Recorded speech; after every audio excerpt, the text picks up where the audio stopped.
जैसा कि आप सभी ये जानते हो कि गाय के शरीर में 33 कोटि 33 प्रकार के देवता होते हैं।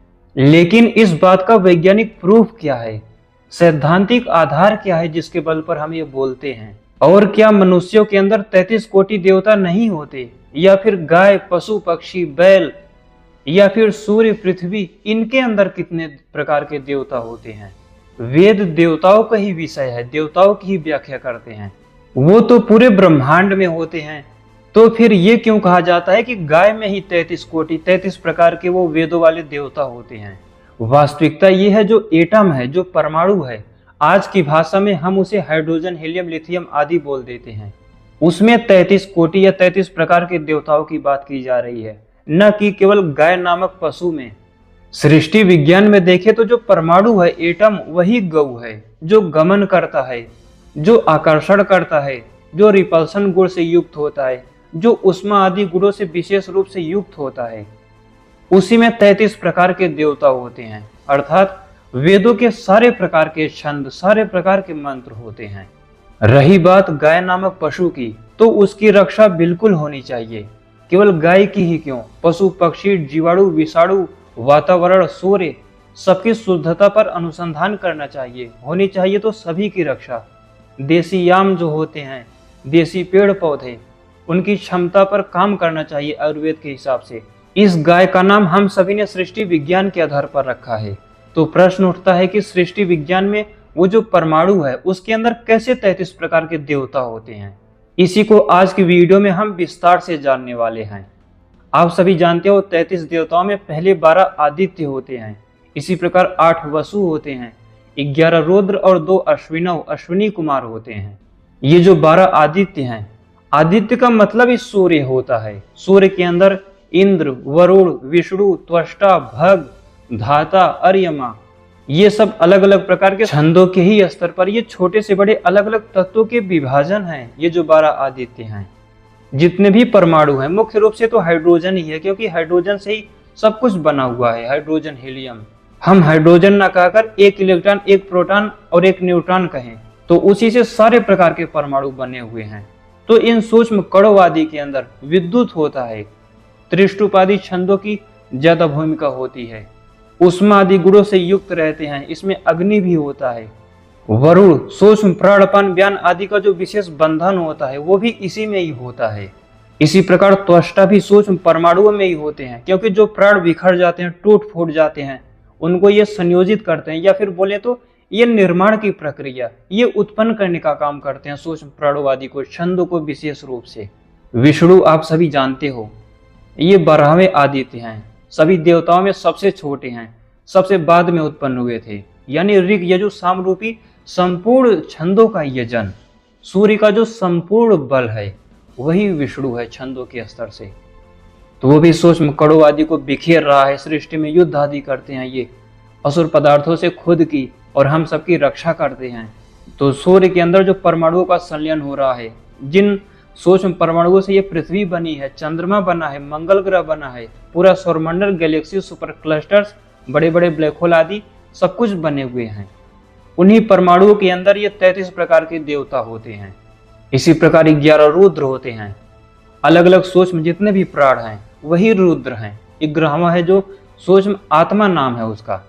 हम लोगों की आत्मा, जीवात्मा तो आध्यात्मिक तत्व हो गया, लेकिन इसी के नाम के आधार पर एक सूक्ष्म प्राण जो केंद्रित होकर काम करता है, उसे आत्मा बोल देते हैं। बहुत से लोग इसे सूत्रात्मा भी कहते हैं।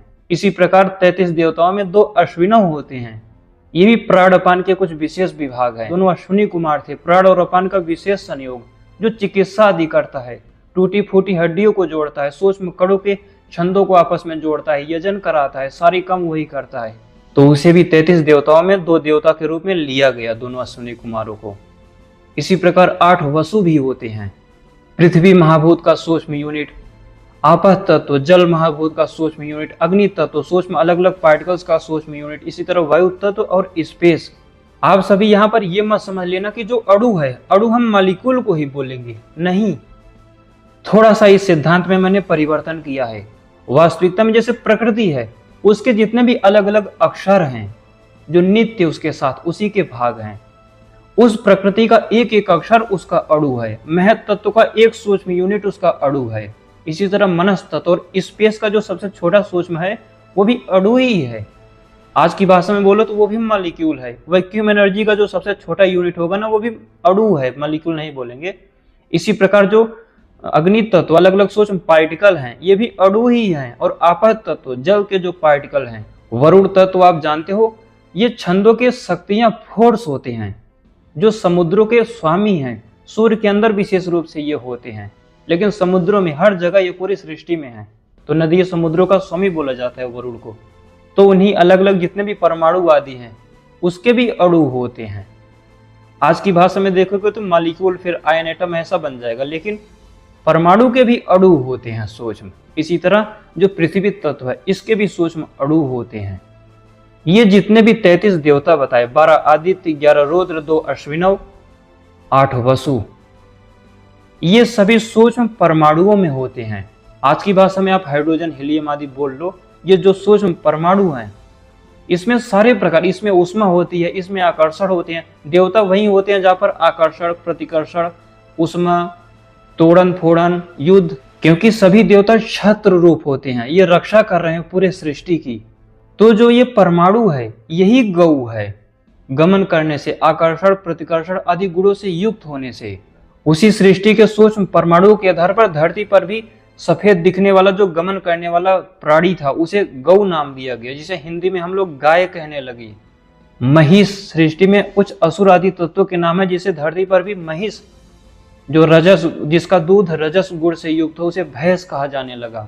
सब कुछ हम लोगों ने वेदों से अर्थात सृष्टि विज्ञान से सीखा हुआ है। सब कुछ मनुष्य नामक भी सूक्ष्म वायु तत्व के असर के कुछ फील्डों से उत्पन्न कण होते हैं। ये जितने भी 33 देवताओं का विस्तार से मैंने वर्णन किया, ये सभी सूक्ष्म परमाणु के अंदर होते ही हैं। हाइड्रोजन के संयोग के अंदर ये मिलेंगे ही मिलेंगे।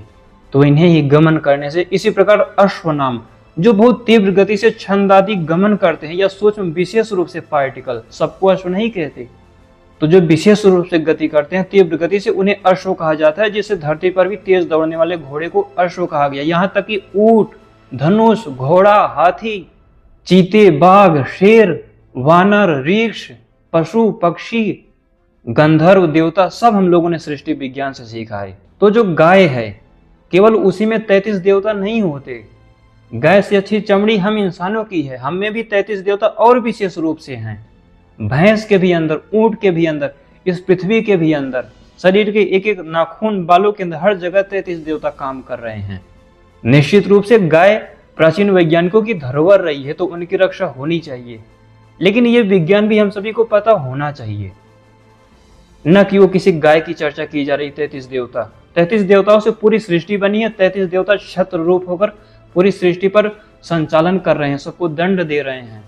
12 आदित्यों में यम भी होते हैं। तो वही सूक्ष्म परमाणुओं में होने से उसको भी गाय कह दिया जाता है। सूक्ष्म कणु आदि को भी विशेष परिस्थितियों में गाय कह दिया जाता है। तो उम्मीद करता हूं आप सभी को अच्छे से समझ में आ गया होगा कि सूक्ष्म परमाणु आदि को गौ कहते हैं, और उसी आधार पर प्राचीन वैज्ञानिकों ने नाम रखे हुए थे, ऋषियों ने, मनु आदि राजाओं ने। वीडियो को पूरा देखने के लिए धन्यवाद।